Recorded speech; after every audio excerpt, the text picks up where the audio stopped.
L'Afrique ne manque pas d'expérience dans le domaine des technologies éducatives. Les initiatives de radio et de télévision scolaire ont été nombreuses et quelquefois durables dans la dernière partie du XXe siècle. Mais aujourd'hui, nous assistons à une forme de digitalisation de l'éducation et c'est le lieu pour nous de nous interroger sur le rôle que la société africaine pourrait jouer dans l'éducation de l'enfant à l'ère du numérique. Soyez les bienvenus dans le Talk Afrique Société. Aujourd'hui, nous parlerons donc d'éducation de nos enfants. Et pour décrypter ce thème avec nous, nous avons Aubin Giako, ambassadeur du Next Einstein Forum. Aubin, bonjour. Bonjour. Merci d'être avec nous sur ce plateau. Et avec nous également sur ce plateau, Abdoulaye Diabaté, président du Babylab. Bonjour. Bonjour. Merci d'avoir accepté notre invitation. Alors, avant de rentrer dans le vif du sujet de notre émission, nous allons tenter de savoir exactement ce que vous faites de façon concrète. Nous allons commencer avec Aubin Giako, ambassadeur du Next Einstein Forum. Dites-nous ce que c'est exactement. Le Next Einstein Forum est une initiative de l'Institut africain des sciences et des mathématiques basé à Kigali. À Kigali, au Rwanda. Au Rwanda, c'est un programme scientifique africain qui consiste à promouvoir l'innovation scientifique et technologique africaine à l'échelle internationale. D'accord. Alors, nous comprenons que vous êtes basé sur les sciences mathématiques.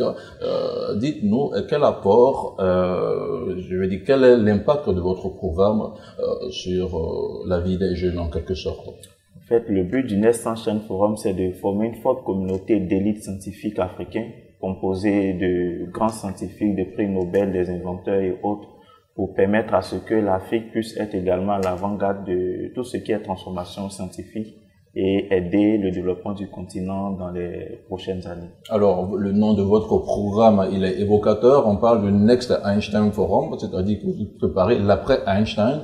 Et pourquoi forcément prendre Albert Einstein comme référence? C'est un scientifique de haut niveau qui a inventé des choses qui ont impacté vraiment le monde entier jusqu'à aujourd'hui. Et le nom de Einstein continue en tout cas d'impacter nos différentes disciplines scientifiques que nous connaissons. Donc, ce genre de valeur qu'incarne Einstein, nous le croyons également en l'Africain de demain. Donc, le Next Einstein vise à trouver ce prochain Einstein sur le continent qui va aider également à réinventer l'Afrique comme Einstein l'a fait pour le monde. Très bien, nous y reviendrons tout à l'heure de plus ample manière à travers notre thématique du jour qui concerne l'éducation des enfants à l'ère du numérique. Abdoulaye Diabaté, vous êtes président du Babylab. Qu'est-ce que c'est Babylab exactement? Le Babylab, c'est d'abord un Fab Lab. Un Fab Lab qui est quoi un Fab Lab? Un Fab Lab, c'est l'abréviation du terme laboratoire fabrication, qui est un terme qui est emprunté de l'anglais qui veut dire espace de fabrication numérique. Donc le Babylab, c'est un espace de fabrication numérique. Très bien. Qui a été initié à la base qui a été initié avec l'action de 16 jeunes informaticiens à la suite d'un MOOC qu'on a suivi. C'est que d'un cours en ligne qu'on a suivi sur la fabrication numérique. Et c'est à la suite de ça qu'on a décidé d'essayer de mettre en place le Fab Lab pour essayer de l'adapter selon aux besoins locaux. Donc, l'objectif du Fab Lab, le Babylab, c'est de pouvoir mettre en place des propres projets à impact social, afin de pouvoir, des propres projets qui vont nous permettre de pouvoir impacter nos communautés. Alors, des projets qui vont permettre d'impacter nos communautés, mais de quelle manière exactement? Puisque vous êtes dans le digital, beaucoup de personnes n'appréhendent pas encore le digital en tant que tel. Alors, de quelle façon pouvez-vous impacter la vie de nos communautés? Nos actions partent d'abord de la mise à disposition de l'espace et nous aussi de l'espace que nous avons à partir d'abord des machines à commande numérique et des ordinateurs que nous mettons déjà à la disposition.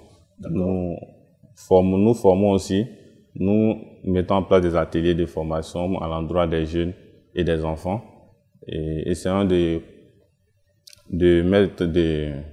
conjuguer un peu les différentes compétences aussi pour accompagner ces projets-là. Très bien. Alors, dans votre phrase tout à l'heure, vous avez parlé des enfants. Je rappelle que le thème du jour, c'est quelle éducation de l'enfant à l'ère du numérique. Alors, la première question, c'est de savoir s'il faut repenser exactement le modèle éducatif de l'enfant face aux nouvelles technologies. Aubin Giaco, je commence par vous. Oui, il faut exactement repenser parce que dans les temps passés, les problématiques du numérique et autres, ou bien l'ampleur que prend le numérique, aujourd'hui, c'était pas le cas avant. Donc aujourd'hui, il y a urgence de prendre en compte dans l'éducation des enfants le numérique. Et donc la même manière dont nous éduquons dans la famille, nos parents doivent prendre en compte l'éducation au numérique des enfants. Parce que désormais, on a pas mal d'applications autour de nous, les réseaux sociaux, Internet et autres. Et puis les écrans qu'on trouve un peu partout. Donc des formes d'éducation peuvent aider à se retrouver dans ce nouveau monde que nous sommes en train de construire. Justement, vous parlez d'un nouveau monde que nous sommes en train de construire. Est-ce que ce n'est pas un monde étranger, sinon qui peut paraître étrange avec tout ce que nous avons aujourd'hui à la disposition de nos enfants? Oui, ça peut paraître un monde étrange, mais ça dépend de comment on aborde ces questions. Justement, donc, comment est-ce que vous l'abordez? Voilà. Donc cette révolution numérique, déjà en marche dans les grandes nations, doit déjà prendre forme dans nos systèmes éducatifs, puisque nous sommes tous issus d'un système éducatif. Et si on prend en compte au fait les questions de numérique dès le bas âge, dans l'éducation numérique, dans le numérique des enfants, plus tard c'est prévenu au fait le chômage. Parce qu'on sait tous que demain sera forcément digital. Et en prenant en compte déjà l'éducation numérique des enfants dès le bas âge, on va préparer au fait des futurs ingénieurs, c'est de les emmener à l'ingénierie de la création pour ne pas qu'ils soient au fait des analphabètes de demain. Est-ce que nous sommes contraints, sinon nous avons franchement cette obligation-là d'amener tous nos enfants vers le numérique quand on sait qu'il y a d'autres secteurs d'activité, Abdoulaye? Oui, je pense que c'est quand même très important d'apporter la connaissance numérique aux enfants déjà. C'est que dès le bas âge, parce qu'on sait que, comme le ministre l'a dit, ici en Côte d'Ivoire, d'ici 5 ans au moins, il y a 80% au moins des métiers qui vont nécessiter des compétences en numérique. Ça, c'est déjà tout prêt. Et imaginons déjà dans 10 ans, dans 15 ans, on peut aller peut-être jusqu'à 100% même des métiers qui pourraient demander, par exemple, des compétences en numérique. Donc, c'est pas forcément pour fabriquer ou bien de trouver des diplômés dans le numérique, mais c'est juste l'apprentissage du numérique pour qu'ils puissent utiliser ça dans les différents domaines de compétences. Alors vous dites dans 10 ans, dans 15 ans, peut-être moins, tous les métiers, sinon tous les corps de métiers seront résolument tournés vers le digital. Vous y croyez fermement en ce que vous dites? Absolument. Et de quelle façon on pourrait aller vers le digital au niveau de tous les différents secteurs d'activité? Ouais, parce que le digital facilite les processus de fabrication, bien les différents processus et méthodes dans presque tous les domaines. Aujourd'hui, on tend à digitaliser ou à numériser presque tous les processus. On est en train de parler aujourd'hui d'éducation numérique. Donc, le digital, le numérique est en train de s'implanter peu à peu dans presque tous les domaines qu'on connaît. Enseignement, les dessinateurs, les caricaturistes utilisaient par exemple le stylo, le crayon, le stylo, le papier. Oui. Mais aujourd'hui, il y a des plateformes digitales avec le crayon qui font ressortir directement les créations sur l'écran. D'accord. Alors, quelles sont les voies et moyens pour y parvenir, Aubin? Je pense que les problèmes que nous connaissons aujourd'hui sont quand même légion dans le système éducatif. Donc, pour apporter des solutions numériques, je pense qu'il faut soumettre au fait ces problématiques à l'intelligence collective. C'est-à-dire faire des appels à projets selon différents vraiment domaines, là où on pense que le numérique peut apporter une solution. Et lorsque ces appels à projets seront soumis à l'intelligence collective, on va trouver des acteurs locaux ou internationaux qui vont pouvoir identifier ou apporter les éléments clés qu'il faut pour pouvoir apporter les solutions. Parce que tant que ça va rester seul dans le problème va rester seulement dans les mains des personnes qui sont acteurs du système éducatif, je ne pense pas qu'on puisse trouver une solution. Alors, vous parlez là d'une vulgarisation de la chose. Vulgarisation et ouverture vers d'autres acteurs, vers d'autres domaines, on va dire vers des écosystèmes d'innovation. D'accord. Vers des écosystèmes d'innovation. Aujourd'hui, Abdoulaye Diabaté, les nouveaux outils issus de la transformation de notre quotidien sont-ils mieux adaptés pour l'éducation de nos enfants? Oui, je dirais que oui, parce que nos enfants déjà évoluent dans un environnement où, dès le bas âge, ils ont déjà l'accessibilité aux écrans. Déjà, les smartphones des parents, après, c'est les écrans de télévision, ou pour certains enfants encore, les écrans de l'ordinateur qui sont disponibles. Donc, aujourd'hui, l'éducation numérique, avec les outils qui existent déjà, tels que les tablettes, les smartphones et les tablettes, sont déjà des outils adaptés. Mais là, le plus gros défi maintenant, c'est de pouvoir trouver le contenu qui accompagne. Tout à fait. En termes de contenu, qu'est-ce qui est exactement à l'intérieur de ces tablettes? Bon, c'est les tablettes qui fonctionnent sur des systèmes que tous nous savons. Mais les enfants, par exemple, pour apprendre le numérique, seront par exemple amenés à utiliser, par exemple, des applications et autres. Donc, tout part déjà du contenu. L'éducation numérique, pour pouvoir booster l'éducation numérique, le contenu éducatif doit s'y trouver. Aujourd'hui, en Afrique, particulièrement en Côte d'Ivoire, on a peut-être connu Kelasi qui a fait un contenu bien adapté, par exemple, au système local. Mais en dehors de Kelasi, peut-être qu'il y a d'autres encore contenus, mais ces contenus-là il reste encore une forte contribution qu'on pourrait apporter pour enrichir ces contenus-là, par exemple. Est-ce qu'on n'est pas en train d'aller vers un risque qui consiste à ce que l'enfant s'éloigne du cadre parental et qu'il se réfugie complètement dans ce monde virtuel? Oui, d'où le concept d'éducation numérique. Moi, je pense qu'une éducation bien planifiée va permettre de pouvoir mettre des balises dans l'évolution de l'enfant vers les outils numériques. Donc, je pense que, comme le disent les psychologues, la personnalité d'un individu se forme avant l'âge de 7 ans. Tout à fait. Donc, si on veut éduquer nos enfants en utilisant les outils numériques avant l'âge de 7 ans, ils vont tous grandir dans le virtuel, faire tout avec le virtuel, pendant que le monde est d'abord physique avant d'être virtuel. Donc, ce que moi je recommande, c'est de plutôt mener des formes d'éducation où l'enfant n'a pas forcément accès à tout ce qui est écran avant l'âge de 7 ans et à partir de l'âge de 7 ans. Mais comment, de façon pratique? Comment? De façon pratique, par exemple, dans les écoles, si jamais on doit étudier le numérique, il est recommandé que ces formes d'éducation-là commencent à partir de l'âge de 8 ans, par exemple. Et une loi sur le numérique ici en Côte d'Ivoire peut permettre à mettre tous ces balises-là. Et même à la maison, l'éducation numérique d'un enfant ne peut pas aller sans ses parents. Parce que c'est le parent qui est le plus proche de l'enfant au niveau de la famille. Donc, dans la même manière, on éduque aussi l'enfant, il faut aussi éduquer aussi le parent pour que le parent veille à ce que l'enfant ne sombre pas dans un monde virtuel. Très bien. Nous allons partir, sinon nous allons voir une école où l'on utilise déjà le numérique, où le numérique est déjà intégré dans le système éducatif des enfants. Ce sont les images d'Ange Morel-Tizier que je propose de découvrir. Vous quatre, vous faites les volcans, Kenza et Imran, vous faites les Caraïbes avec les Yana, vous faites les dinosaures.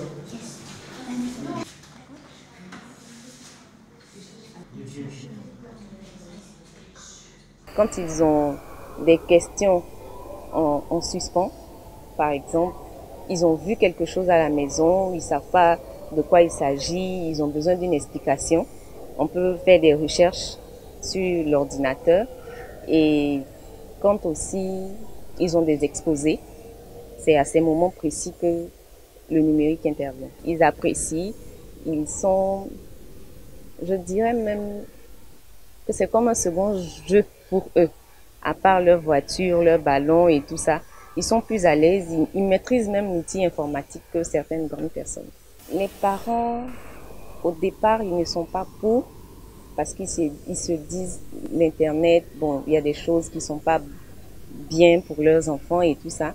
Mais quand ils voient le travail abattu par les enfants, le projet et tout ce qu'il y a à faire par rapport à l'école, eux-mêmes, ils sont partants. Eux-mêmes, ils font des recherches aussi avec leurs enfants par rapport à ça. C'est uniquement quand on doit les utiliser qu'on met le code. Et même avec le code, nous sommes tout le temps là pour vérifier, pour voir ce qu'ils font. pour ne pas qu'ils débordent, pour ne pas qu'ils aillent, ils fassent autre chose en fait. C'est toujours sous la surveillance d'une grande personne.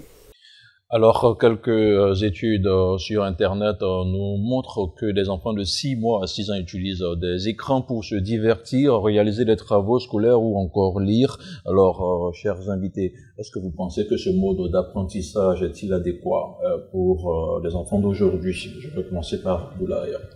Ouais, cette méthode n'est pas quand même mauvaise, puisqu'elle permet quand même aux enfants de pouvoir aller utiliser le numérique pour pouvoir renforcer déjà les compétences, c'est-à-dire faire des recherches sur Internet ou utiliser la tablette de peut-être de papa ou de maman pour pouvoir approfondir ses connaissances, retrouver par exemple une information, bien chercher une information qu'ils ne trouvent pas.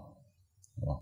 D'accord, retrouver des informations qu'ils ne trouvent pas dans les livres traditionnels. Est-ce qu'on n'est pas en train de courir le risque d'aller vers la disparition du livre traditionnel et de faire face à tout ce qui est numérique quand on sait que le numérique fonctionne forcément avec de l'électricité, le courant électrique, quand on sait que dans certaines zones de nos pays africains, on n'a pas encore accès à l'électricité.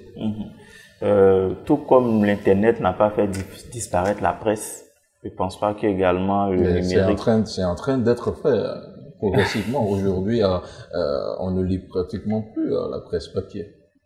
Bon, c'est ce qu'on a dit dans le temps, lorsque l'Internet a commencé à prendre de l'ampleur, mais des années après, on constate aussi que ce n'est pas encore fait. Bon, en fait, ce que je veux dire est que au niveau de l'éducation des enfants, avant l'âge de 7 ans, comme je le disais tout à l'heure, l'idéal est que l'enfant s'habitue à tout ce qui est manuel de façon pratique, le livre et autres, pour ne pas qu'ils soient dans un monde virtuel.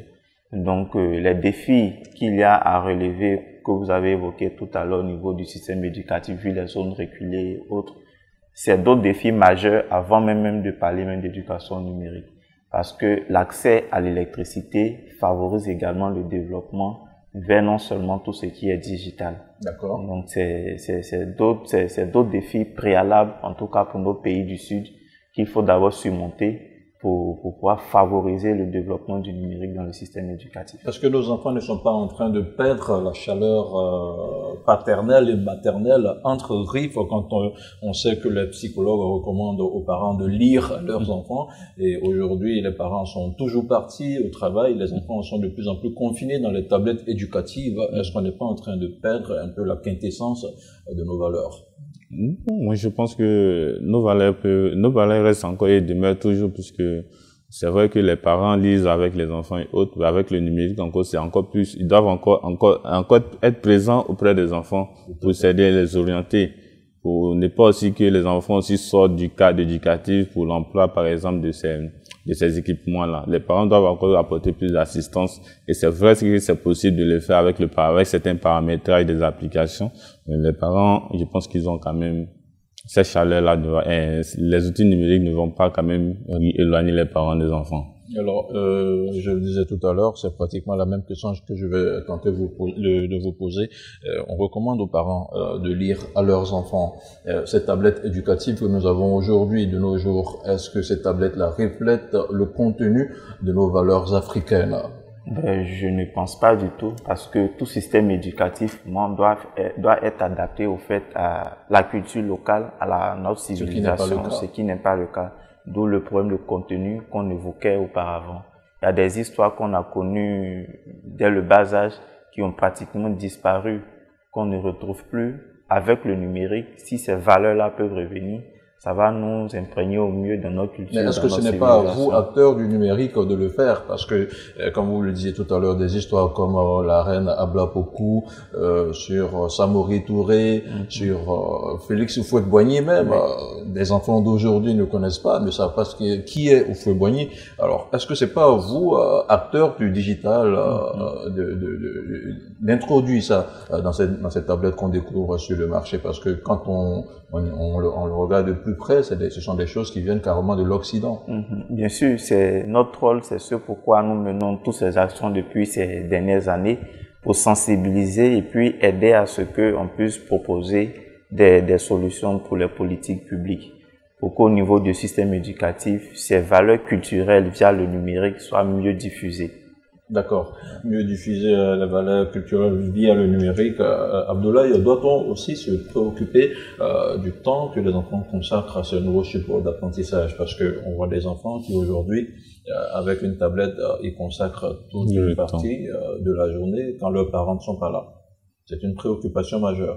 Oui, on peut le dire, ça reste quand même une grosse préoccupation majeure. À chaque génération, c'est support, à chaque génération, c'est besoin.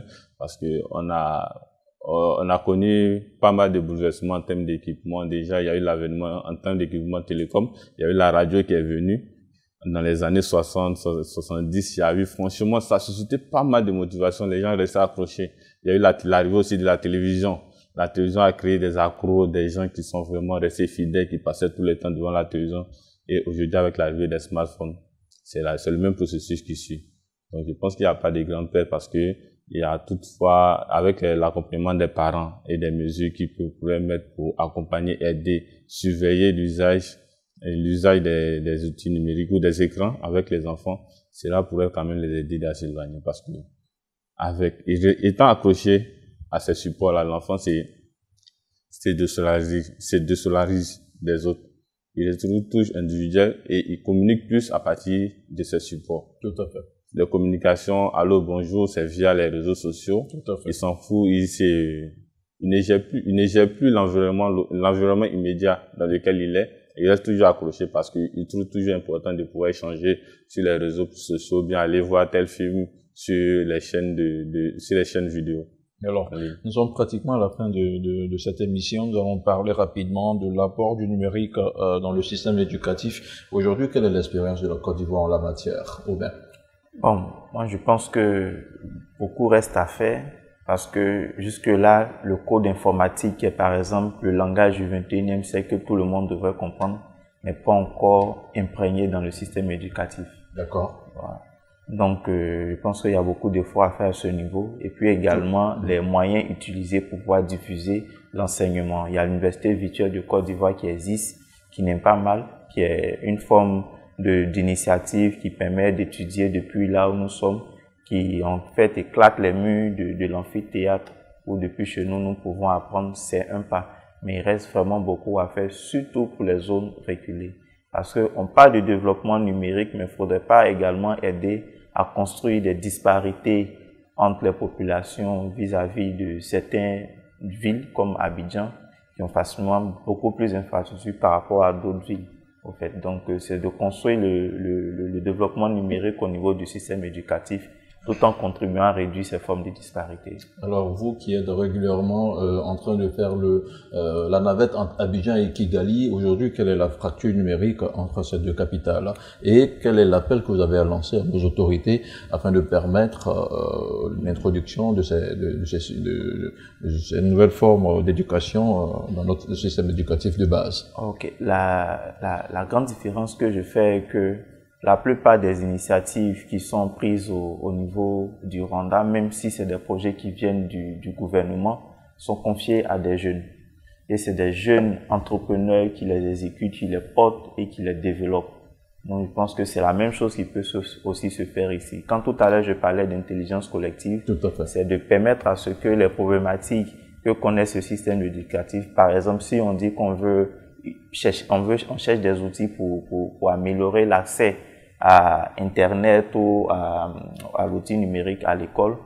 S'il y a des formes d'appel à projets qui sont lancées auprès de la jeunesse, nous autres, nous avons des idées que nous pouvons proposer à l'État pour dire que voici tel outil que nous avons déjà expérimenté. Justement, c'est le lieu pour vous de lancer un appel aux autorités compétentes pour y arriver. Également, donc l'appel que je lance au fait, c'est d'à chaque fois au fait soumettre à l'intelligence collective les problématiques que connaît ce système éducatif qui veut désormais embrasser le monde du numérique. Abdoulaye Diabaté, nous allons terminer avec vous. Aujourd'hui, nous avons parlé de la présence de ce nouveau support dans l'éducation de l'enfant africain de façon générale. Il y a aussi des inconvénients par rapport au système éducatif traditionnel. Est-ce que vous pouvez nous en citer? Le grand inconvénient, je pense qu'on a eu à échanger ici, c'est peut-être l'éloignement des enfants des supports papier. Voilà, sinon je pense que le numérique, avec l'approche qu'on a déjà, pourrait apporter une forte contribution à l'éducation des enfants. Parce que nous, déjà, au Babylab, via notre programme KidLab qu'on a eu à expérimenter, c'est un programme qui consiste, par exemple, à l'apprentissage du code informatique aux enfants de 8 à 16 ans. On a lancé ce projet déjà depuis 2014-2015. D'accord. Et le gros avantage, c'est que la première vague des enfants qui ont suivi déjà ce programme-là, ils ont appris, par exemple, à partir des applications ludiques, à faire des petits programmes d'animation eux-mêmes. Et on a essayé, par exemple, de voir, comparativement aux résultats scolaires que les enfants ont produits, presque tous les enfants qui ont suivi ce programme-là ont une moyenne au-delà de 12. Ça, c'est des avantages. Nous parlons de conséquences très rapidement. Donc, quelles sont les conséquences qui pourraient en résulter selon vous? C'est seulement peut-être l'éloignement des supports. L'isolement des enfants. C'est juste ça. D'accord. Aubin, les conséquences? Les conséquences, j'abonde dans le même sens, c'est de construire, c'est d'éviter au fait de faire grandir nos enfants dans un monde virtuel. D'accord. D'accord. Voilà, qui referme donc cette émission du Talk Afrique Société. Aubin Ngiako, je rappelle que vous êtes ambassadeur du Next Einstein Forum, un programme scientifique de l'Institut africain des sciences et mathématiques.